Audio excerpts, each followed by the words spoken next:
Good morning, everyone. I am Ria Noval. In this video lesson, I am discussing to you about the theories on factors affecting motivation. Objectives: explain to a learning partner the following theories on the sources of intrinsic motivation: attribution theory, self-efficacy theory, self-determination, and self-regulation theory, goal theory, choice theory, and Maslow hierarchy of needs. Together with a learning partner, cite the application of these theories to the facilitation of learning. There are 6 types of theories on factors affecting motivation. The first one is attribution theory. This theory explains that we attribute our successes or failures or other events to several factors. For instance, you attribute your popularity to your parents or to your own sterling academic performance. Or you attribute the poor economic conditions you are in to the land reform of the Philippine government. Your land was subjected to land reform or to the vices of your father. Attribution theory, it's about how we explain why things happen, both good and bad. We try to figure out what caused a situation. Example is, sikat ka, it's because imuhang parents or imuhang relatives kay sikat pod. Attribution theory help us understand why people behave the way they do. It also shows how our explanation can influence our feelings and actions. These attributions differ from another in 3 ways. First one is logos or place. Internal factors. These are things about ourselves like our skills, effort, or personality. For example, if you get a good grade on a test, you might attribute it to your hard work or intelligence. For external factors, these are things outside of ourselves, like luck, the environment, or other people. For example, if you fail a test, you might blame it on a bad teachers or a difficult test. The second is stability. Unstable, when we say stable, ibig sabihin na mamana or inheritance. For example is, matalino ka dahil matalino ang iyong parents. Stable siya, it's because nasa dugo nyo ang pagiging matalino, nasa genes nyo, hindi talaga yan na mababago. Unstable is, when we say unstable, it can change. For example, effort. Masasabi nating unstable siya dahil pwede nating ma-change if gugustuhin natin. It depend on us kung mag-i-effort tayo or hindi. Third is controllability. Imagine you're playing a game and you're not doing well. You have 2 options for explaining why. For example, controllable things are like the pieces you choose in the game, the moves you make, and how much effort you put. You have direct control over this. And uncontrollable things are like the rules of the game, your opponent's skills, or even the game board itself. You cannot or you can change these things directly. For example, this is like blaming the teacher's teaching styles. You're saying something outside your control, it making it impossible to win. Or this is like blaming your studies habits and motivations. You're saying you can change how you play and how you play and get better. Next, table 1. Relationships among the dimension of attributions. We have 4 attributions: the ability, effort, luck, task, difficulty. In ability, The locus is inside the learner. And the stability is stable or cannot change. And the control is learner out of control. An effort inside the learner and then unstable or can change and learner in control. Select is out of the learner and unstable or it can change and learner out of control. Last is task difficulty. Outside the learner are stable or it cannot change and learner out of control. The second theory is self-efficacy. A sense of high self-efficacy means a high sense of competence. Self-efficacy is the belief that one has the necessary capabilities to perform a task, fulfill role expectation, or meet a challenging situation successfully. When your students believe that they have the ability to perform learning activities successfully, they are more likely to be intrinsically motivated to do such as learning activities. Self-efficacy refers to an individual beliefs in their ability to successfully execute a specific task or behavior in a given situation. It's not about general competence but rather as a situation-specific belief. For example, you might have a self-efficacy in writing essay but low efficacy in public speaking. Next, make sure students master the basic skills. Imagine trying to build a house without the right tools. You need a hammer to pound nails, a saw to cut woods, and a level to make sure things are straight. These are basic tools. Learning is building a house. The basic skills like reading, writing, and math are like those essential tools. Without them, it's really hard to build anything else. Think about it. In reading, you need to understand instruction, learn from textbook, and enjoy stories. In writing, you need to write to express your ideas, take notes, and complete assignments. In math, you need to solve problems, understand data, and make decisions in everyday life. If a student hasn't mastered these basic skills, it's like trying to build a house with just your hand.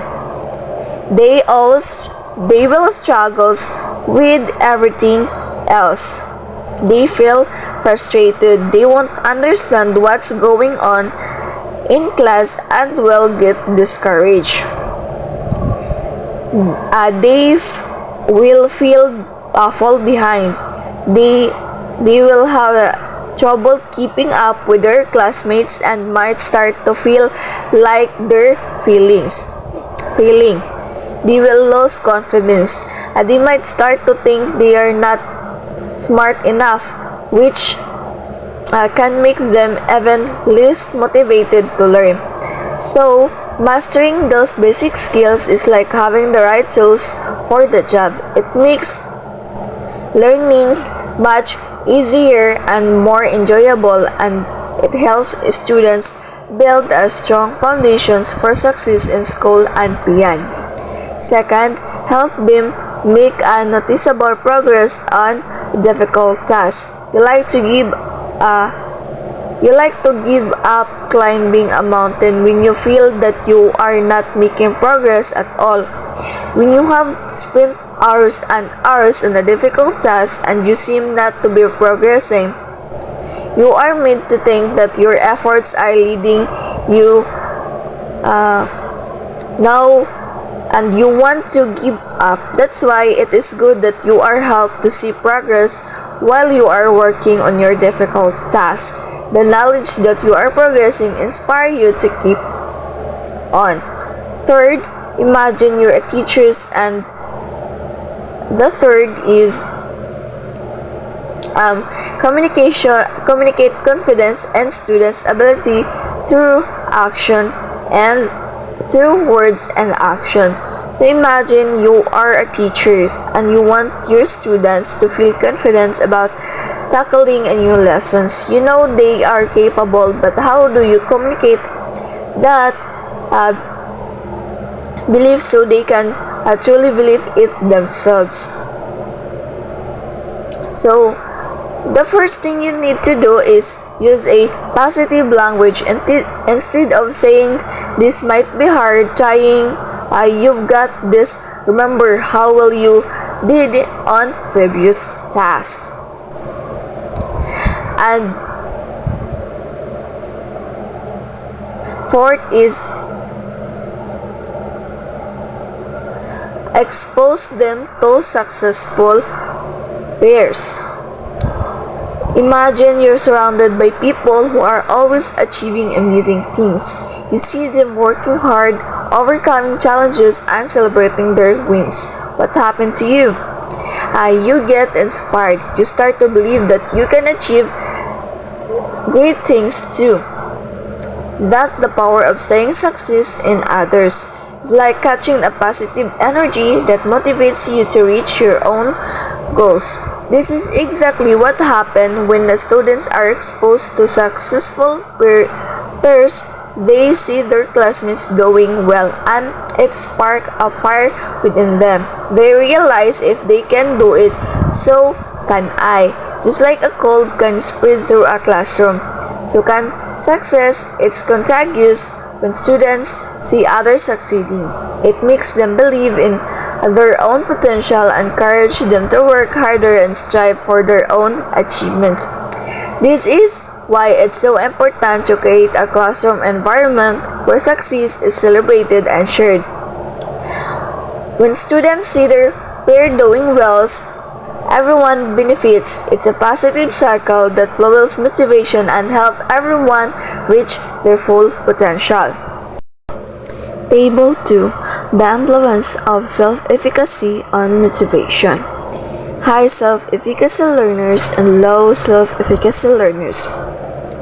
In task orientation, the high learners or high self-efficacy learners is accepting challenging tasks, and the low self-efficacy learners are avoiding challenging tasks. The effort of high is expend high effort when faced with new challenging tasks, and the low self-efficacy is expend low effort when faced with challenging tasks. The persistent is persist when goals aren't initially reached. Give up when goals aren't initially reached. Believe they will succeed. Control stress and anxiety when goals aren't met. They believe they are control of their environment. The low self-efficacy learners focus on feelings of incompetence, experience anxiety and depressions when goals aren't met. Believe they are not in control of their environment. Strategy use: discard unproductive strategies. Persist with unproductive strategies. And performance: perform higher than low efficacy students of equal ability. Perform lower than high efficacy students of equal ability. The third theory is self-determination and self-regulation theory. Students are intrinsically motivated when they have a sense of self-determination, when they believe that they have some choice and control regarding the things they do and the directions their lives take. A student's sense of self-determination is demonstrated in his capacity for self-regulation. Self-regulation refers to a person's ability to master himself. He is the "I am the captain of my soul" type of person. He is not a victim of circumstances. He is capable of directing him. So imagine you're building a Lego set.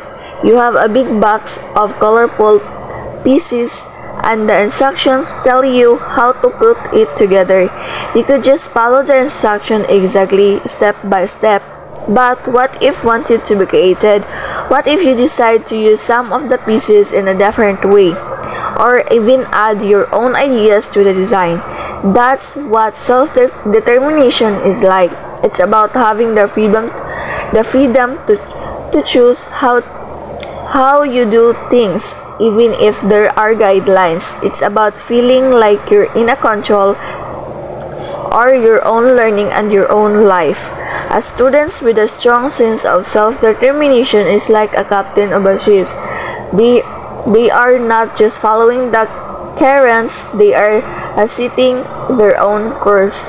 They are making choices about what they learn, how they learn, and what they want to achieve. They're not just reacting to things that happen to them. They are actively shaping their own journey. This kind of self-direction is really powerful. It helps students stay motivated, take ownership of their learning, and become more independent. It's like having a compass and a map for their own life, guiding them towards their goals. What are the indicators of self-regulation?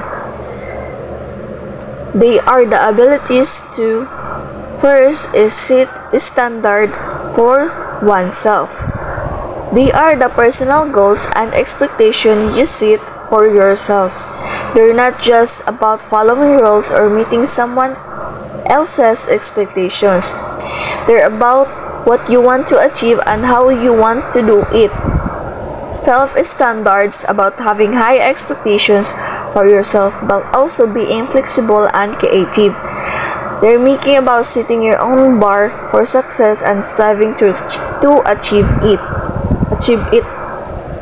Example, I want to get an A on my test or on my next test even though it's a difficult subject. Having a self-standards can help you stay motivated, work hard, and achieve your goals. It's like having a personal compass that guides you towards what you want to become. Monitor and evaluate one's own behavior against such as standards and impose consequences on one's self for one's successes or failures. Imagine you're training for a race. You set a goal to run 5 miles a day. You're the coach, so you are the coach. So you track your progress, checking if you're meeting your goals. If you do, you give yourself a reward, maybe a healthy snack. If not, you might do extra practice the next day. That's a simple example of how we monitor and evaluate our own behavior and how we can reward or punish ourselves for our successes or failures. How does self-regulation relate to motivation? Number 1, a student who is capable of self-regulation is more likely to be more intrinsically motivated because he sets his goal and standard. He monitors his progress and evaluates his own performance. Second, a student who is capable of self-regulation is not only capable of regulating his behavior, but he is also capable of regulating his own learning. Omrod cites the following processes involving self-regulated learning. Number 1, goal setting. Self-regulated learners know what they want to accomplish when they read or study. Second is planning. Self-regulated learners determine ahead of time how best to use the time they have available for learning.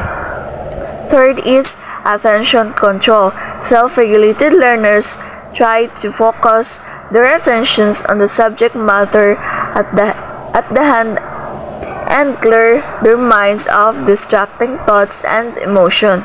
Fourth, application of learning strategies.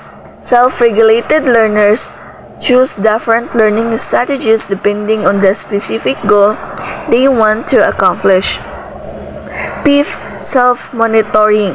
Self-regulated learners continually monitor their progress toward their goals, and they change their learning strategies or modify their goals if necessary. Last, self-evaluation.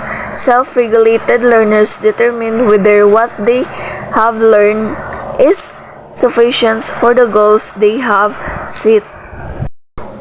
Here are some suggestions from motivation theories to enhance a student's sense of self-determination about school's activities and assignment.